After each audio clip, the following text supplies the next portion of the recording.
Hi everyone, Abhishek Bhide again. Welcome to Sports 24/7. Today, as usual, I have with me Pranav Ranade, and we are here to discuss, of course, the great test match which we have just witnessed.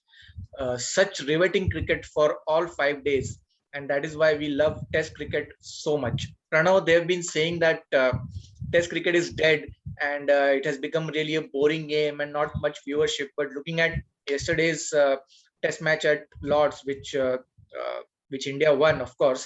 And looking at that, do you really think that Test cricket is dead, or there is a lot of future for Test cricket because the crowds were there, there was viewership, everybody was talking about it, social media was full of it. What's your take on that? Of course. I mean, Abhishek, those who say Test cricket is dead, they are just, I think, IPL fans or just 2020 or maximum ODI cricket fans. So, uh, Test cricket cannot be dead at all. It's immortal. We just have witnessed the Border Gavaskar series 7 months back, and out of the five matches, out of the four matches, two matches went on the last session of day five, and one on the last session of day four. So, Test cricket is not dead. In fact, it's right now it's blossoming. They say it is dead because maybe the techniques of the batsman and even the bowlers they are slightly modified, and that's not maybe conventional techniques, but no ways the test cricket is dead. Even the first match, had it been had the play had happened, it would have gone to the very last session at Nottingham, and even this match, just 8 overs were left for the closure of the match, and so test cricket is immortal, in short. Right. So looking at this match in detail now, starting right back at day one, because there are so many things to talk about, Pranav. So we'll go step by step. Of course, yesterday we were all excited, but now that we have had 24 hours almost to calm down and look at all the points in detail and try to analyze it. Day one, firstly, again, as usual, we lost the toss and they put us into bat. And we were discussing at that time as well that blessing in disguise, number one. And secondly, opening partnership of, I think, 126 runs, both Rohit Sharma and KL Rahul in overcast conditions. Ball was moving around a little bit, fresh pitch. So that was the most important thing to begin with. Absolutely. The losing of toss was a blessing in disguise, because had Virat won it, Virat would also have opted to bowl first. Maybe Joe Root decided to bowl first because the conditions were overcast for the first couple of hours. That was the thinking, because there wasn't anything in pitch for to offer for the English bowlers. But that decision certainly went in favor of India, and what a masterclass partnership, opening partnership that was between Rohit and Rahul. Feeling sad for Rohit for missing his historic Lord's century. He deserved it. Just fell 17 runs short. But again, KL Rahul showed his class, his quality, and he has silenced his voters in the best possible way he can. And another reason for Joe Root to not choose to bat themselves, which might be kind of a slightly negative decision, could it be that his own confidence, or rather the lack of it, in his own batting lineup? Maybe, yeah, because Joe Root might have thought that his bowling is much more stronger than his batting.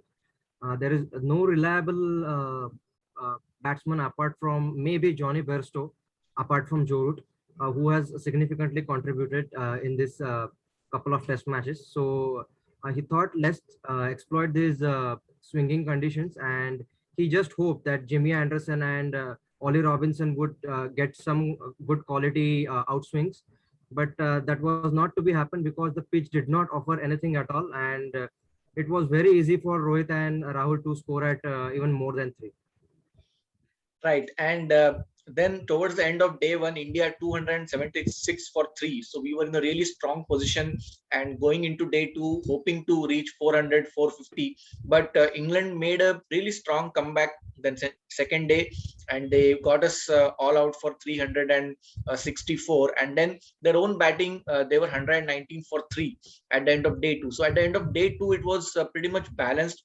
And then going into day three, England really went on to score wonderfully, and we have to laud Joe Root and also Johnny Bairstow, especially Joe Root, Pranav, we have to think of devise some way to method to get him out, because otherwise he's just going to keep scoring, isn't it? Yeah. So if India were the winners of day one, England clearly won the day two. They just conceded 80 runs for last 8 wickets, and also they scored 120 runs at a fairly decent strike rate. So basically, the match at the end of day two was very much in balance, if not slightly in favor of England, I would say, because Joe Root being pretty set and Johnny Bairstow also carrying on his good touch from the Nottingham Test.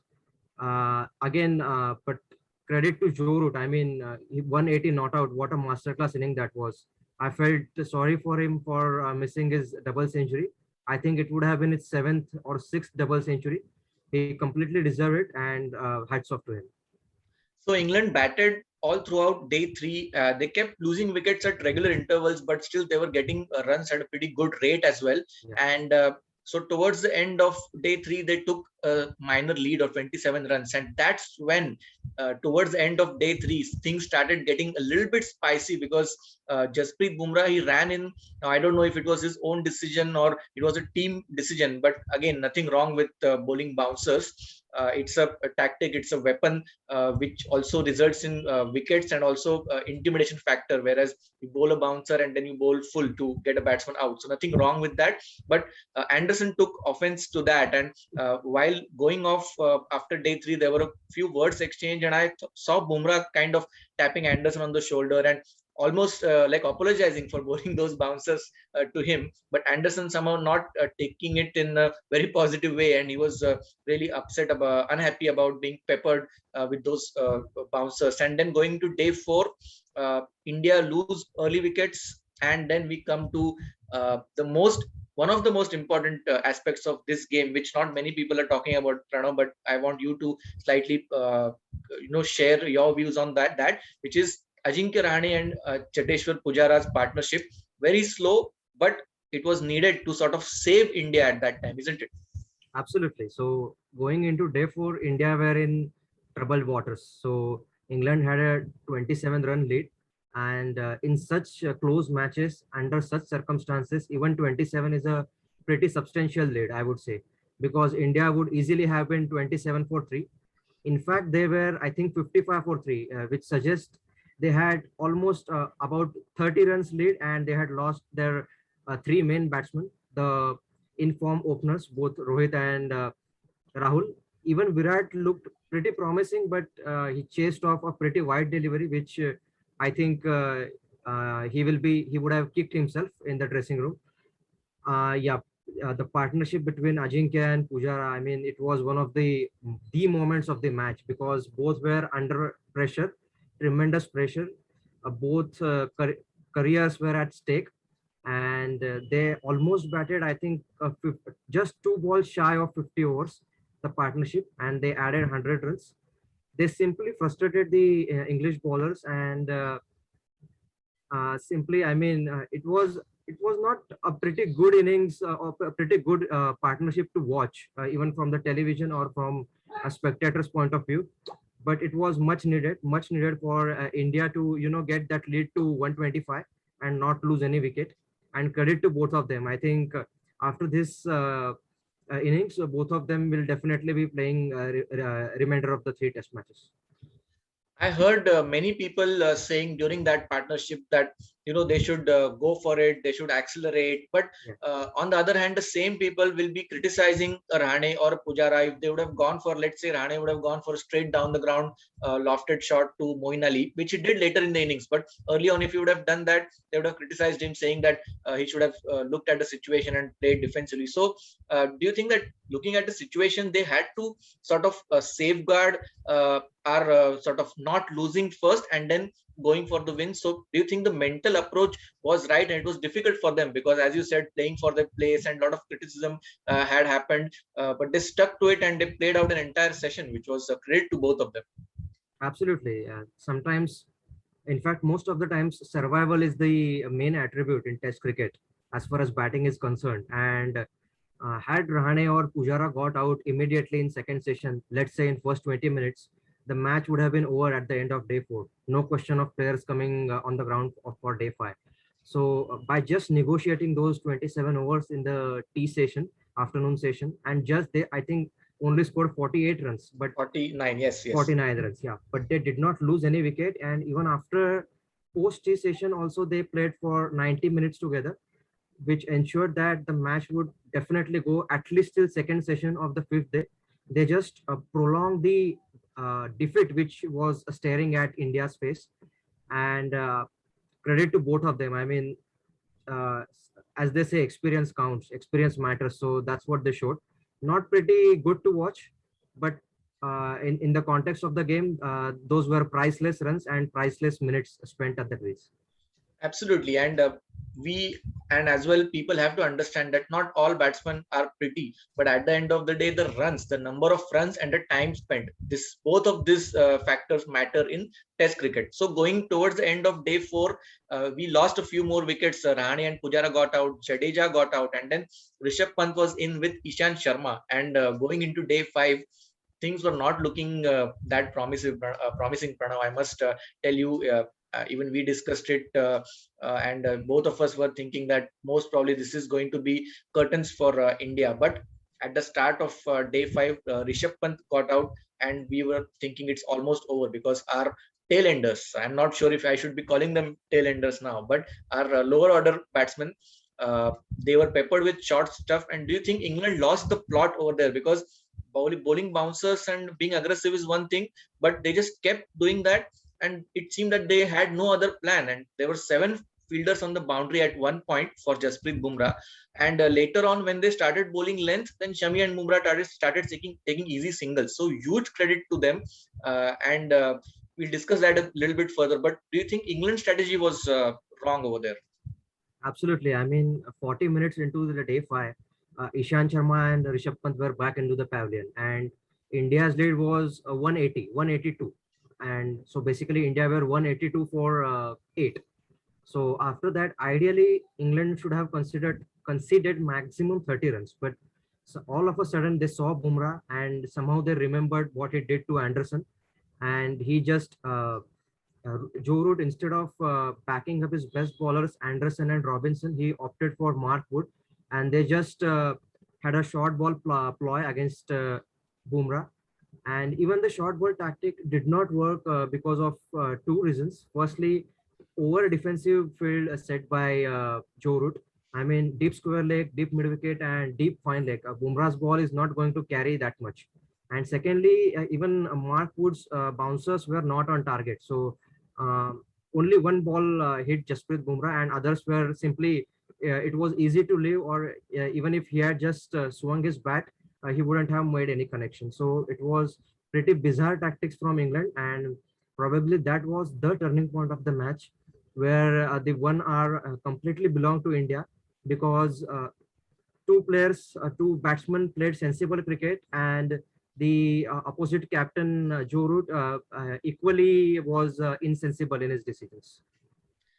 Coming to the actual partnership between Bumrah and Shami, some of the shots they played, some of the forward defense, and Bumrah trying to play a pull and it went through point for four. Shami played a few shots of the spinner Moeen Ali. Then Shami played a cover drive for single. For a moment, I thought I'm 20 years back and I'm watching Sachin Tendulkar, Rahul Dravid, VVS Lakshman, Shami's flick over mid wicket. These guys are actually, secretly playing instead of Bumrah and Shami. That's what I felt for a while, and that was, I mean, it was almost funny, isn't it? Yeah. So Virat Kohli in his post-match presentation said that the batting coach has worked a lot in with his tailenders, and even Ajinkya Rahane in before the on the eve of first Test match, he told that the tailenders have been working pretty hard on their batting, and he expected them to contribute a few runs. But I think they are now, especially Bumrah and Shami, they are confident now to at least face a certain number of deliveries and score a certain number of runs. Yeah, they wouldn't have expected themselves to score 34 and 56 respectively, but hats off to them. I mean, most of the balls in the partnership, they have played sensible cricket. Just one or two edges past slip, which is expected from the tailenders, and one or two rash shots. But apart from them, almost 90 to 95%, they were in total control. And credit to them for firing this time with the bat. Especially Shami Pranav, I looked at his timing. He seems to have a gift of natural gift of timing, because some of the flicks, some of the punch of the back foot on the offside, even the straight down the ground shots again Ali, they weren't slogs. They were authentic cricketing shots. And I realized after watching his batting yesterday, if he stays on the crease, he can just push for singles, and he actually has it in him. It's just about the application, the mental aspect. And if they do that, they can actually contribute every time 10 15 runs. Yes, there will be times when they will get out early on, not or 1 or 2 runs, but they can contribute regularly. Having said that, they set up the match for us, and we gave them 60 overs. There were a lot of debates. Is it a bit too much? Is it enough? What did you think at that time, the declaration from Virat Kohli? Yeah, the declaration was expected to me. In fact, I thought Virat could have declared at the lunch itself. Maybe he was thinking he will play 4 to 5 hours and tell Shami and Bumrah to slog, so that 20 to 25 more runs could be added. So after 12 runs were added in the first 9 minutes, and some bizarre thigh pad incident occurred, Virat decided to, just have a crack at them. He exactly had 60 overs with him for a result to play. He, in fact, was thinking of slightly extending the innings to up to 55 overs. But later he thought that 55 might be a bit short. So he declared, and it was quite a good declaration. It was a good declaration, but let me tell you, Pranav, if we would have fell short by 2 or 3 overs and they would have been 9 down and we would have been short of time, that thigh pad changing or whatever that was, that would have come under scrutiny. I'm Exactly. telling you right now, it would have been really a big issue in the social media and all around the world, really. Having said that, 60 overs, Bumrah and Shami fired up, and then they opened the bowling, and both of them got a wicket each in their first over. And we could see, I've never seen Jasprit Bumrah so charged up, and they continued. Then there was a small dry patch for us in between, but again, Ishant Sharma showing his experience with 2 wickets. I think he got Hamid first, and then Bairstow. Bairstow, we overturned the review, and then again Siraj coming in with 4 wickets. One of them was I think Moeen Ali caught in the slip, and then Sam Curran on a king pair. So what a performance! What a bowling performance! We bowled in good areas for the most part, 80% of the time. That's what I felt. How did you see that? Absolutely. Especially Bumrah and Mohammad Siraj, they were relentless. And it was coupled by some pretty poor batting from England as well. I mean, we saw Josh Butler playing maximum number of balls. He played, I think, 80, close to 80 balls, which was maximum on England's side.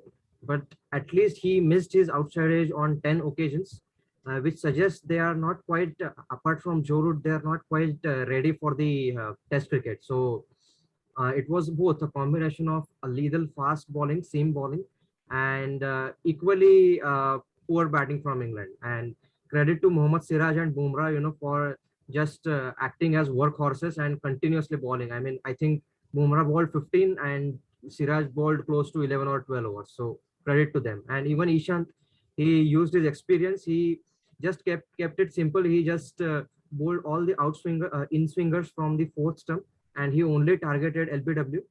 He got 2 scalps, and that really helped Virat Kohli and other bowlers. It was almost as if everyone was chipping in at just the right Yeah, moment whenever the team needed it, and all came together. Even though we dropped a couple of chances in the slips, and Ravindra Jadeja got Moeen Ali caught behind on a no no ball, ball. so Yeah, that is something to work on for the upcoming matches. But again, we took a few good catches as well. Kohli took a couple in slips. Joe Root's catch, thank God he did not drop Joe Root. And overall, the fielding, the atmosphere before the match started, Pranav, we discussed in our preview that Lords is a historic ground and our memories. So this is it easy or safe to say that this is now India's greatest win at Lords? absolutely. I mean, India has won in 1986 and 2014, but uh, this win is special for only one reason, because out of the 11 players, 10 players have contributed significantly in this victory. If you consider even Jadeja in his first innings batted with tail-enders and got 40 runs. So Yes. that contribution is not to be neglected. And even Pant was also decent, and everybody else contributed pretty significantly. So it was a complete team effort, and that's why this win is the topmost win for India, and it will be, in the memories of Indian public for a long, long time. Absolutely. And on a lighter note, Virat Kohli is celebrating, and after every wicket, those not just fist pumps. It's almost like his arm waving and punching the air. I'm Yeah, worried sometimes about Virat Kohli injuring his shoulder while doing that. More than batting, he can have an injury celebrating wickets. And going forward, Pranav, we had in 2014 a similar, not such a close one, but a victory at Lords. And in a 5 match series, we were 1-0 up after 2 tests. So we are at a similar stage. yeah. What do you think that we have to do right, that we did wrong in that series? What we need to correct in this series going forward to end up on the winning side? Yeah. So basically, we need to repeat exactly what we did in first test and second test. Yes, we have done a few mistakes. Maybe Virat, he has a long due century, test century, and even Ajinkya Rahane and Pujara, they should, slightly be free in their approach and score more runs. So apart from this, I don't see any weaknesses. Maybe they will be thinking of bringing in Ashwin for Jadeja, because Jadeja hasn't been quite utilized in the bowling department. So I don't see any weaknesses, and I also don't see that we will lose 3-1 like we did in 2014. And I think and I hope that all the players and the management have their feet grounded and have the task in hand of finishing this series on a pretty high note. This is a huge chance to win a test series in England, which does not happen every time we Yeah, travel there. Not just because we have a strong team, but they do have a couple of really important players missing as well. So Pranav will. It's been. I mean, this discussion has just brought back the memories of last night. Basically, the euphoria and the excitement and everything. So it's been a great match. It's been a wonderful chat as well. Now going forward, before the next test match, there is a bit of a gap, 8 or 9 days gap, so we'll meet again for the preview of the next match. By that time we might have some team news as well, who's playing, yeah, who's not playing, maybe somebody's injured, maybe some guys are coming into the English squad as well. So we'll take a look at all that just a day or two before the next test match, which is at Headingley. So until then, do keep watching our channel. Thanks for joining me today, Pranav. Do keep watching our channel, keep subscribing and liking our videos, and we'll see you very soon. Take care.